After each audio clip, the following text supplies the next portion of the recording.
70% ustama deyilyapti-da. Ulug'bek Voy. 70% ustamani ham gapirildimi umuman? 70% qarorda ustama. nima deb ketgan aynan? 70% ustama, demak, bu ham attestatsiyaga bog'lab qo'yildi. Ya'ni attestatsiyadan o'tsa, ya'ni attestatsiyadan hamki xorijiy tashkilotlar e'tirof etgan xalqaro Sertifikat. xalqaro sertifikat emas. Ya'ni pedagoglarga hozir malaka toifa bergan tizimimiz bor-ku, xalqaro akkreditatsiyadan o'tish kerak. Hozir misol o'zimizning tizim attestatsiya hali o'tgani yo'q. Lekin mana bitta joyi bor. Misol uchun pedagoglarga qachon nima beriladi?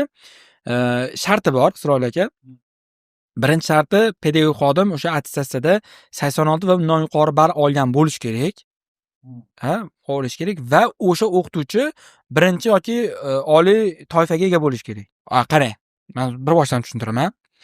70% ustama, 70% ustama berish tartibi tasdiqlandi xolos. Uni berib bo'lmaydi hozir. Tushunyapsizmi?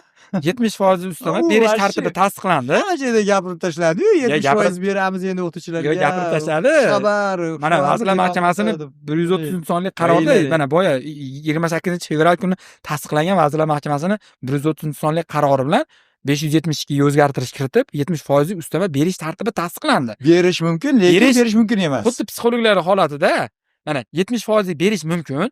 Qanday qilsa 70% oladi. Mana bir boshdan tushuntiraman. 70% olish uchun nima qilish kerak?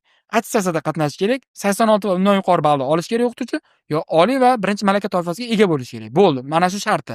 Birinchi sharti shu. Endi o'qituvchi tomonidan u bajariladi. Birinchi sharti shu. Ikkinchi sharti tizim xalqaro akkreditatsiyadan o'tgan bo'lishi kerak. Hozir birinchi sharti turibdi. O'qituvchi bajaradi, uni bajara oladi. Bajara oladi. Agar xalqaro tashkilot Maktabgacha maktab ta'lim vazirligining bu malaka toifa berish tizimini agar tan olmaydigan bo'lsa, 70% ustama berilmaydi. Iloji yo'q berishdi. Chunki qarorda aniq-tiniq yozib qo'ygan.